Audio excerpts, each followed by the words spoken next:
Musango Mouben Abignon, que la paix soit avec vous. Merci de rester fidèle à ces enquêtes Nolé proposées sur la chaîne YouTube et la page Facebook Abdelaziz Moundé Ndimam. Je remercie tous ceux qui me font l'aumône de leur temps si précieux pour écouter en ces moments si difficiles de lutte contre la pandémie du Covid-19 pour lesquels chacune et chacun était invité à respecter les règles de confinement dans les pays, les 180 pays dans le monde qui sont touchés par cette pandémie, règles de confinement qui sont prises dans environ 50 pays dans le monde, et puis également, parce qu'il faut savoir que le Covid-19 touche près d'un tiers de l'humanité, 3 milliards de personnes sont confinées aujourd'hui, les règles aussi de lavage de mains avec un gel hydroalcoolique, comme je le fais à l'instant. Vous mettez du gel sur la main et pendant 20 secondes, vous vous nettoyez les mains, vous frictionnez correctement afin de lutter contre cette variante de coronavirus qui s'appelle le Covid-19, découvert sur un animal réservoir, la chauve-souris, également un autre animal intermédiaire, le pangolin, à travers les recherches qui ont été faites en Chine. La Chine qui a été l'épicentre de l'épidémie au tout début dans la province, la région du Wuhan. En Chine, aujourd'hui, la Chine est en train de sortir progressivement de l'épidémie après avoir pris des mesures drastiques. Donc, c'était le foyer. Et puis, en Afrique, sur notre continent, à partir du 14 février en Égypte, puis du 27 février au Nigeria. Et le Cameroun est en train de subir les contre-coups de ce virus qui se propage à la vitesse de l'éclair, puisque plus de 600 35 cas de personnes contaminées, infectées à coronavirus ont été constatés par le ministère de la Santé au mardi 7 avril. Donc, c'est dire toute l'importance du lavage des mains, des règles de confinement, des règles barrières qui sont prises et édictées par les autorités. J'ai souhaité vous proposer aujourd'hui une enquête d'Olek, comme on dit, sur l'affaire Éric Kouatou. Éric Golf Kouatou est un journaliste camerounais qui vit en France depuis une dizaine d'années. Un journaliste qui est correspondant d'une chaîne, d'un groupe de presse au Cameroun qu'on appelle le groupe Canal 2 International, qui est l'une des principales chaînes de télévision au Cameroun. Et Éric Golf Kouatou a été depuis son arrivée en France, un des piliers de cette chaîne en Hexagone, un des piliers de cette chaîne dans ce pays où il a choisi de s'installer, après avoir été caméraman, cadreur au Cameroun. Éric Golf Kouatou est donc venu en France. Il est également un journaliste collaborateur de chaînes françaises comme CNews, pour laquelle il collabore depuis 2 ans environ. Il est également pigiste dans des chaînes comme TF1, LCI, donc chaîne d'information du groupe TF1. Éric Golf Kouatou a d'abord été caméraman, comme je l'ai dit tout à l'heure, cadreur, avant de migrer progressivement vers la fonction de journaliste. Il a effectué un séjour professionnel à l'École supérieure de journalisme de Paris, à l'ESJ de Paris, où il a obtenu un diplôme de journaliste reporter d'image. Et donc, depuis lors, Éric Golf Kouatou couvre des événements internationaux, nationaux. Et Golf Kouatou est présent dans les délégations de présidents français, de chefs d'État français en Afrique, François Hollande, puis Emmanuel Macron, et à chaque fois il fait office de reporter. C'est lui qui a tendu le micro au président au président Macron lors de sa visite au Nigeria, et très récemment au président Biya, et qui faisait état de son compte rendu au président Emmanuel Macron sur le grand dialogue national au Cameroun. Donc c'est un journaliste de qualité qui fait son travail avec sérieux, avec abnégation depuis un certain nombre d'années. Éric Golf Kouatou a été interpellé le 2 avril dernier, et depuis on est sans nouvelles. Tout au moins, il n'y a pas d'avocat ou une personne qui lui rendre visite depuis son interpellation par des éléments de la direction de la sécurité du territoire, de la délégation générale à la sécurité nationale au Cameroun. Il a été conduit à la PJ le 2 avril, on l'a aperçu à la PJ, et depuis lors, nul ne sait, ni avocat, ni le syndicat national des journalistes du Cameroun, ni le REDAC, une ONG dédié à la défense des droits de l'homme, qui a publié un communiqué. Le syndicat national des journalistes du Cameroun et le REDAC ont publié des communiqués pour condamner d'une part l'arrestation arbitraire, la détention arbitraire dans un lieu tenu secret jusqu'à aujourd'hui d'Éric Golf Kouatou, et ensuite ils ont demandé sa libération immédiate en mettant en avant un certain nombre de dispositions relatives à la protection des journalistes de manière spécifique et de manière générale, et de manière beaucoup plus spécifique aux questions relatives aux droits de l'homme. Donc le 17 mars, Éric Golf Kouatou est en séjour au Cameroun. Il reste en quarantaine comme un certain nombre de Camerounais qui viennent de l'étranger, de France notamment, à travers un Air France, où on a demandé à l'ensemble des passagers de se mettre à la disposition des autorités nationales par la voix du ministre Manaouda Malachi, dont on salue le dynamisme, le volontarisme et l'action dans la lutte contre le Covid-19. Et ces personnes, parmi lesquelles Éric Golf Kouatou a été placé en quarantaine dans des hôtels, dans différents lieux, dans des logements sociaux. On a pu voir sur les réseaux sociaux certaines se plaindre des conditions absolument difficiles dans lesquelles elles vivent, mais tout au moins Éric Golf faisait partie de ces personnes-là. Donc le 2 avril, après ce séjour, il est sorti de confinement, il est sorti de quarantaine. Le 2 avril, il a été interpellé. Les motifs qui sont avancés à présent, qui commencent à être recoupés, à se confirmer, sont qu'il aurait, Éric Golf, prêté sa carte de presse, donc sa carte de journaliste, sa carte et son badge au salon de l'agriculture, donc, et sa carte de presse, qu'il aurait prêté ces 2 éléments, dont la carte de presse et sa carte d'accès au salon de l'agriculture, dans la 57e édition du salon de l'agriculture. Il aurait prêté donc sa carte à un activiste camerounais qui vit en France, Calibri Calibro. Cet activiste a interpellé de manière véhémente le président Macron le 22 février à l'ouverture du Salon de l'agriculture, dans la 57e édition du Salon de l'agriculture, autour des questions concernant la guerre dans le nord-ouest-sud-ouest, la situation des droits de l'homme de manière générale, un certain nombre de prisonniers politiques ou un certain nombre de prisonniers qu'il considère comme politiques notamment, qui sont incarcérés dans le cadre de la crise anglophone, et puis également des militants du mouvement pour la renaissance du Cameroun et d'autres formations qui sont incarcérées dans les prisons camerounaises. Le Salon de l'agriculture. Le Salon de l'agriculture en France est un événement de portée internationale. C'est de portée internationale. Il a été créé en 1963 par un ministre du général de Gaulle, Edgar Pisani, qui avait souhaité que les comices et les concours agricoles, le concours général agricole qui consacre de manière générale les meilleurs produits, les meilleures productions françaises, que ces comices, ce concours général agricole puissent être organisés de manière beaucoup plus solennelle, de manière beaucoup plus formelle, dans un espace à Paris, au centre des expositions, au parc des expositions. Et pour cela, il a créé le Centre national des expositions et des concours agricoles, le CNECA, qui avait donc la charge de l'organisation du Salon de l'agriculture. Le Salon de l'agriculture, en termes d'enjeux économiques, en termes d'enjeux politiques et médiatiques, est très important. Sur le plan économique, le Salon de l'agriculture est le plus grand salon agricole et économique en France et le plus grand salon en matière agricole en Europe. Il regroupe les acteurs des filières agroécologiques et d'élevage en France chaque année. Donc dans ce parc des expositions, l'élevage et ses filières, les produits du terroir de France, d'outre-mer et du monde. On retrouve très souvent au Salon de l'agriculture des pays africains comme la Côte d'Ivoire qui ont des stands absolument remarquables, le Ghana et d'autres pays qui viennent pour la promotion de leurs produits pour attirer des investisseurs et rechercher des partenaires. Il y a également les cultures et filières végétales qui sont très très importantes avec le développement de ce qu'on appelle le vegan, et puis enfin les services et métiers de l'agriculture pour lesquels un certain nombre de structures, sont présentes. Et donc dans ce salon de l'agriculture, il y a quatre zones principales, les zones qui sont consacrées donc à ces différentes filières que j'ai citées tout à l'heure, et puis dans 8 halls d'exposition. Alors au salon de l'agriculture 2020, autant pour moi, le président Macron est arrivé à 8h15, il a passé pratiquement 13 heures, donc de 8h15 à 21h15, et dès qu'il est entré au salon de l'agriculture à 8h15, après l'inauguration officielle, à 8h30, il a été abordé à l'écran, vous voyez, par ces syndicalistes d'une fédération agricole qui lui ont posé des questions pendant 10 minutes pratiquement sur la crise, sur la question des retraites et la crise que vivent les agriculteurs français. Il faut dire que le salon de l'agriculture, j'ai évoqué tout à l'heure les enjeux économiques du salon de l'agriculture, mais le salon de l'agriculture, c'est également un enjeu politique et médiatique important pour les chefs d'État français. À cette occasion, les présidents français montrent de la séduction, séduisent le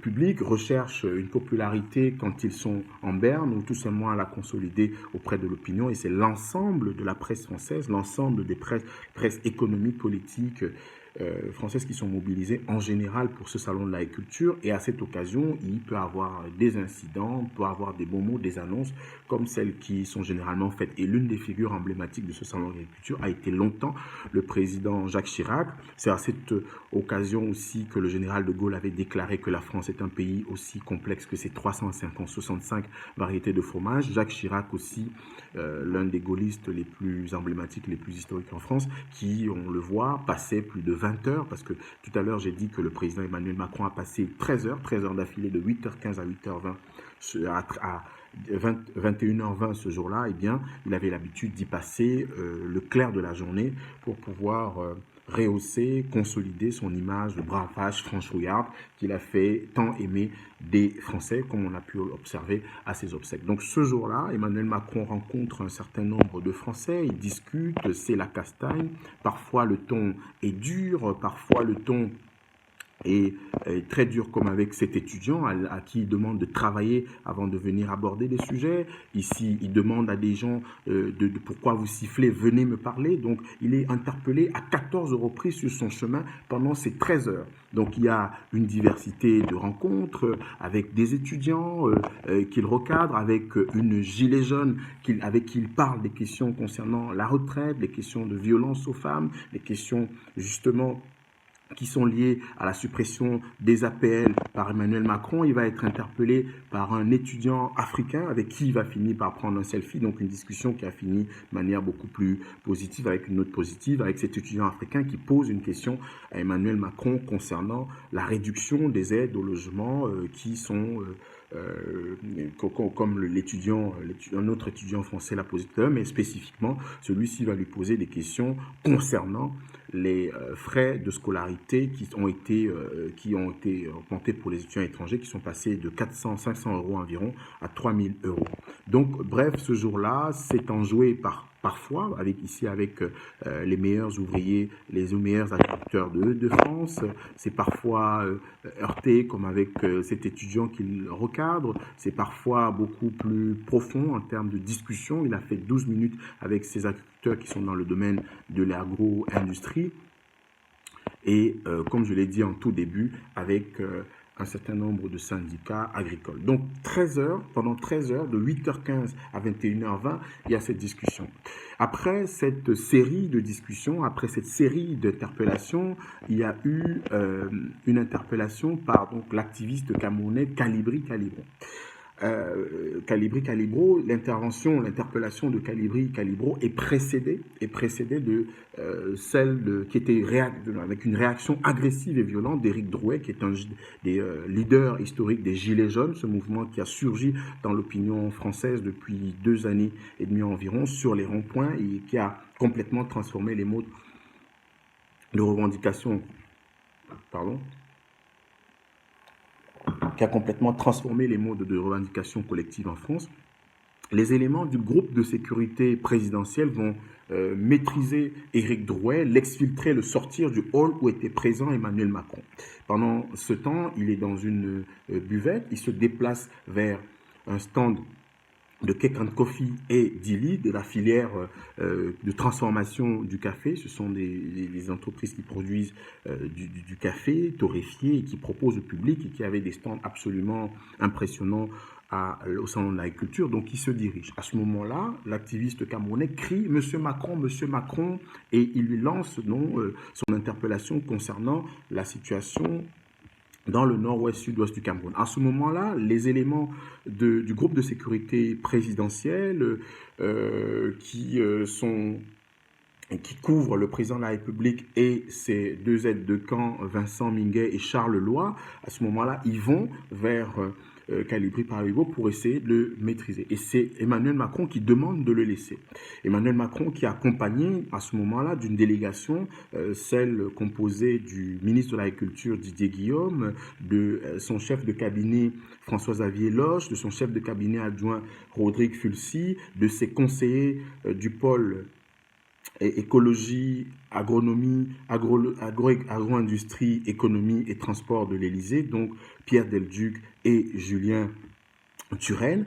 Et ces conseillers-là vont venir avec M. Macron qui discute de manière bâton rompu avec l'activiste camerounais d'un certain nombre de sujets qui sont liés à la situation au Cameroun. Ici, le contenu de cette conversation n'est pas important puisque chacun s'est fait son avis. À titre personnel, je me suis exprimé étant un panafricaniste engagé et d'impact qui assume les questions de souveraineté, qui dit aussi que la France a une grande part de responsabilité dans la crise anglophone, dans le problème anglophone au Cameroun. Donc, mais ça, c'est un sujet à part puisque chacun a pu se faire son opinion, chacun a pu se faire son opinion, comme toutes ces personnes qui, à la suite de cette conversation, ont manifesté dans les rues de Yaoundé pour exprimer soit leur soutien au président Biya, estimer également que le Cameroun a été sali, que le Cameroun a été insulté, que le Cameroun a été vilipendé dans les rues de Paris après cette sortie d'Emmanuel Macron et sa conversation avec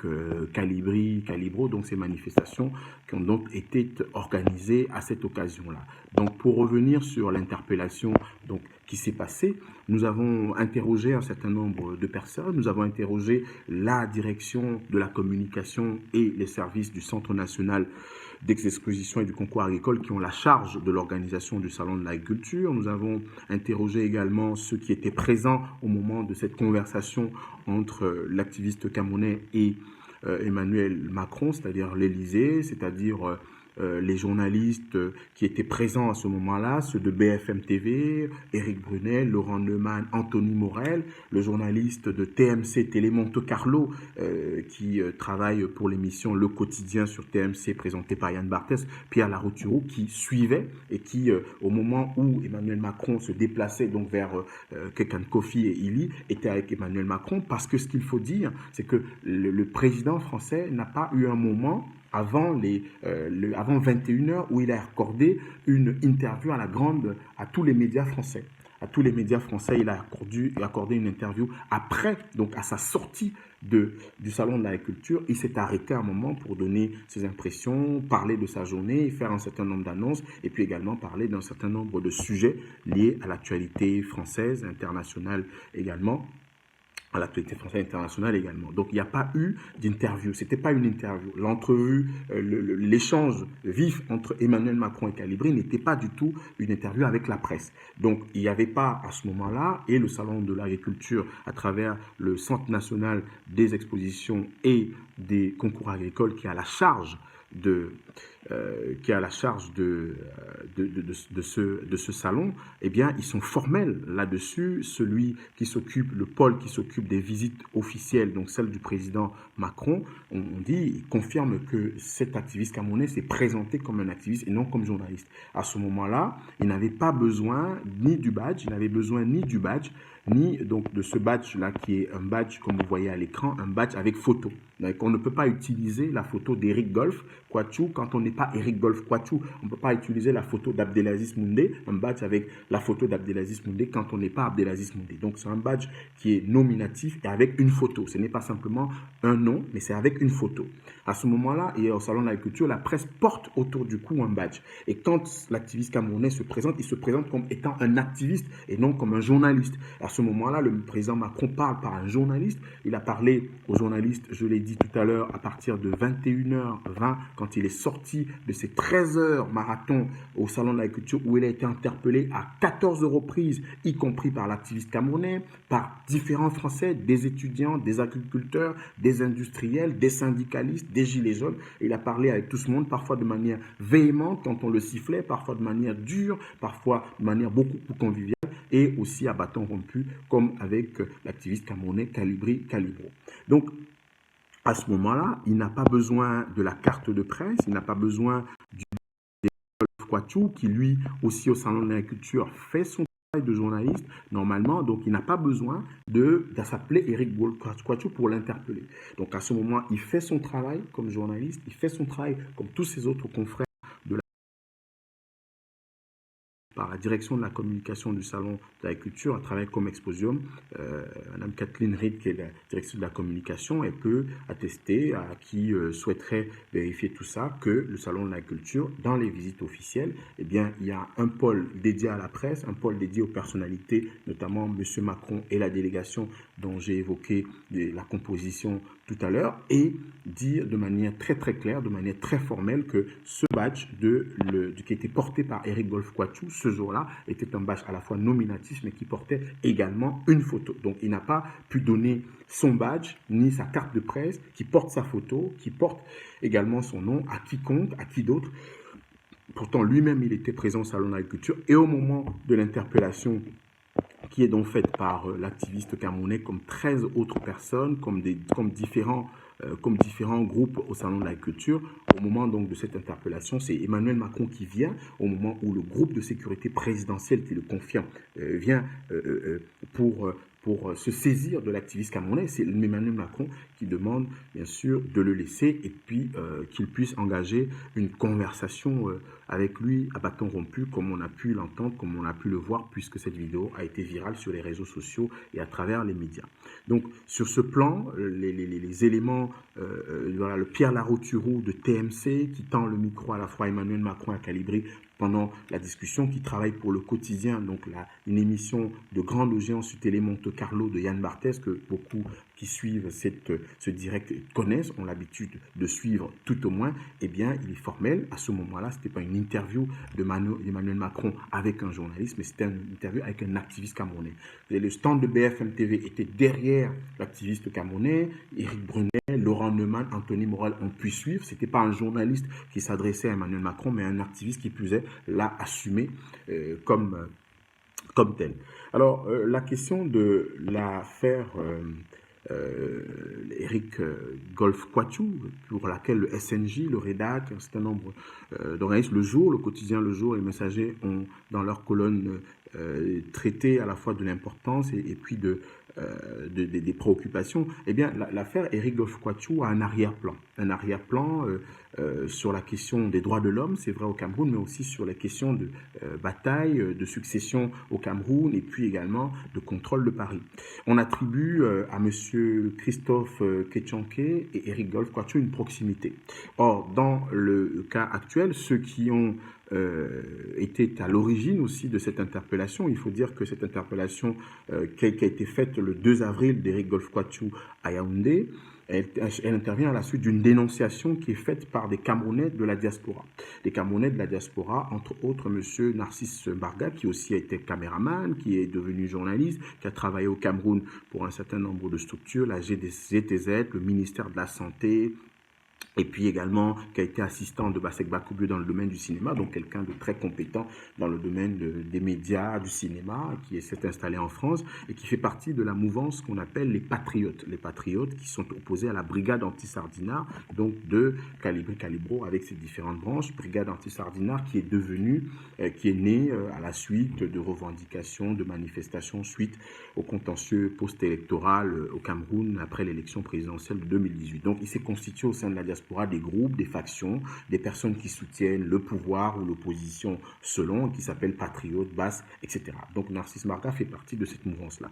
Donc s'est adressé à l'ambassadeur du Cameroun en France, Alfred Guigny, pour dénoncer Eric Golf Quatou en estimant que Eric Golf aurait été à l'origine de l'entrée de Calibro au Salon de l'Agriculture. Or, je vous ai dit tout à l'heure, à travers cette enquête, que le Salon de l'Agriculture qui est dirigé, organisé par le Centre national des expositions et des concours agricoles, et également qui est en pratique géré par Comexposium, dont la directrice de la communication et Kathleen Red sont formelles.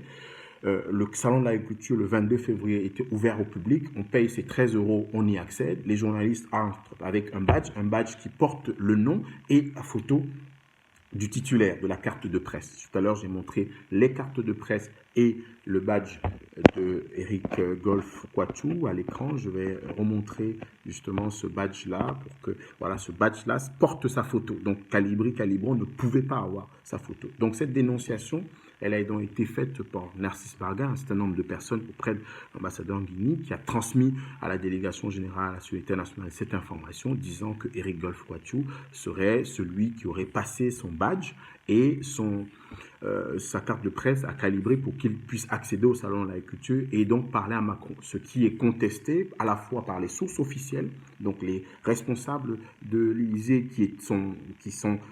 à qui M. Macron demande de prendre le contact donc, de cet activiste camerounais qui se présente comme tel, François-Xavier Loche, et puis également Rodrigue Fulsi, le groupe de sécurité présidentielle qui est venu pour maîtriser l'activiste camerounais et à qui Macron a demandé de le laisser, les responsables Julien Turenne ou encore Pierre Delduc qui accompagnent la délégation de Macron, la direction de la communication du Comexposium, du Salon de l'Agriculture, effectivement, sont clairs et formels là-dessus. Il s'agissait d'un activiste, pas d'un journaliste qui s'adressait à Emmanuel Macron ce jour-là. Deuxième chose, en France, c'est coutumier, les personnes, les citoyens interpellent le président, une fois que ce n'est pas violent ou agressif, eh bien, il peut discuter avec vous s'il le choisit de le faire. Mais Emmanuel Macron ce jour-là a discuté avec 14 personnes 14 personnes au long cours, 14 fois avec des personnes pendant les 13 heures qu'il a passé au Salon de l'Agriculture de 8h15 à 21h15 au moment où il accorde une interview donc formelle à la presse et non pas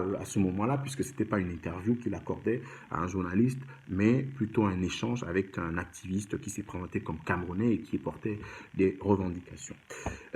Donc l'ambassade du Cameroun aujourd'hui est sur des charbons ardents puisque l'ambassadeur du Cameroun Alfred Nguini, nommé en mars 2019 ne s'entend pas, mais vraiment c'est un euphémisme avec le percepteur-payeur Christophe Ketchanké à qui beaucoup reprochent d'avoir passé une trentaine d'années bientôt, plus de 25 ans tout au moins au poste de percepteur-payeur du Cameroun à Paris. Paris c'est quoi dans la diplomatie camerounaise, dans les relations France-Cameroun?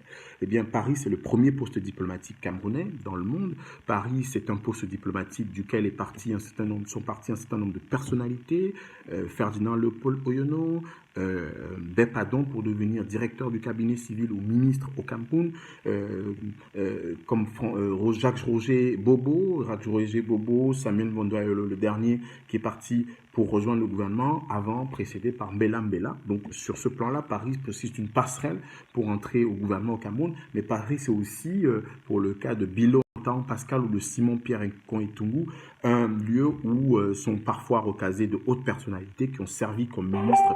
C'est le cas de Simon-Pierre Nkoetungu ou comme conseiller diplomatique du chef de l'État, ça a été le cas de Pascal Bilo en temps.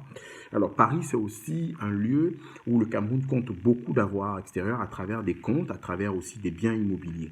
Et qu'à Paris, l'ambassade de Paris, à travers le consulat général du Cameroun en France, est également un lieu où la régie est très importante quand vous payez, vous réglez vos visas, quand vous avez des procédures, eh bien, c'est une sorte de pactole pour le trésor public camerounais qui est géré donc à partir de Paris, même si le principe de l'unité des caisses fait qu'ils sont d'abord sur le plan technique, à travers la comptabilité publique, renvoyés à Yaoundé de manière formelle, et puis également géré comme de bien entendu par la perception, le percepteur-payeur à Paris. Donc il y a un enjeu à contrôler Paris par un certain nombre de personnalités qui aspirent à diriger le Cameroun ou tout au moins à prendre la relève du président Biya une fois qu'il sera parti, des collaborateurs proches au secrétariat général de la présidence, à la direction du cabinet civil, au ministère des Finances, etc. Des personnes qui ont tout intérêt à ce qu'à Paris, il y ait des personnes qu'ils contrôlent. Je rappelle que le ministre Motazé avait pris l'initiative de nommer à Paris un percepteur-payeur, initiative qui a fait long feu, comme Abba Polycarpe et bien d'autres ministres des Finances qui n'ont pas pu. Parce que M. Ketchanké, c'est une personne qui est prolongée de manière régulière, puisqu'il est à la retraite depuis un certain nombre d'années, prolongé par le chef de l'État directement et personnellement. Il a été mis à la retraite au Cameroun il y a quelques années. On a lu le communiqué qui l'admettait à faire valoir ses droits à la retraite.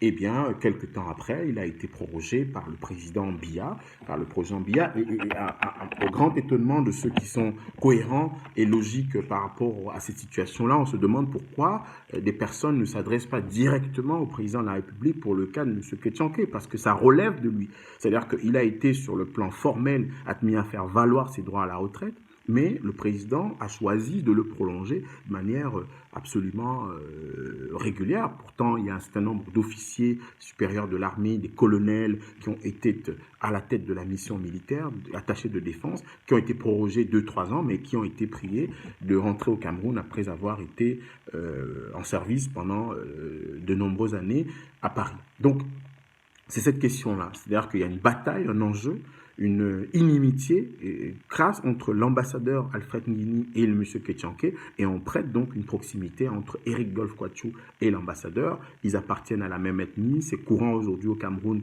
d'avoir effectivement ce type de réflexe-là, ce type d'argumentaire, parce qu'en arrière-plan, on estime que M. Ketchanké serait un soutien de la brigade anti-Sardinard et que Eric Golf Kwachu jouerait deux jeux entre ses relations de proximité avec l'ambassade du Cameroun et également à la base, ce qui lui aurait permis de remettre son badge, de donner son badge à l'activiste Kekalibri Kalibro de la base. Donc ce sont des conjectures comme ça qui ont été formulées, envoyées, transmises à Yaoundé via l'ambassadeur Alfred Guini, et aujourd'hui Eric Golf se retrouve dans la situation qui a été décrite tout à l'heure. Alors également ça pose un problème qui est lié au respect des droits de l'homme. On l'a dit tout à l'heure, le Cameroun, dans son bloc de constitutionnalité, donc dans la constitution du 18 janvier 1996, qui portant en révision de celle du 2 juin 1972 et qui a été amendée, enfin tout au moins par celle du 14 avril 2008, avec